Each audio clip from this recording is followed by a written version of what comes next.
Welcome to the Learning Pines YouTube. We hope this video helps. You start now, secure the vehicle and chock a wheel so nothing moves. Loosen lug nuts one turn while the car is still on the ground because this prevents spinning later.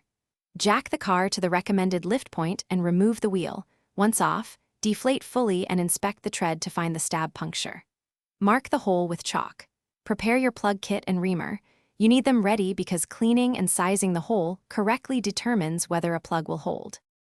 Once done with preparation, ream the puncture with steady force to ensure a uniform channel. This removes ragged edges that cause leaks. Thread the rubber plug into the insertion tool until centered, and if your kit has lubricant or cement, coat the plug so it bonds faster. Push the plug into the hole until roughly 2/3 of its length remain outside the tread, then pull the insertion tool straight out.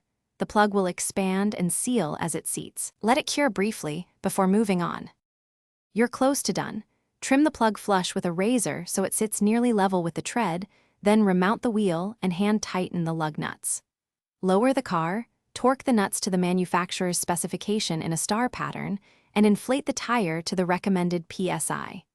Check the repair with soapy water or a pressure gauge and wait a few minutes for bubbles.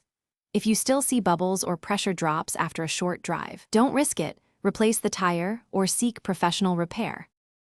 Thanks for watching. Consider subscribing if we helped you.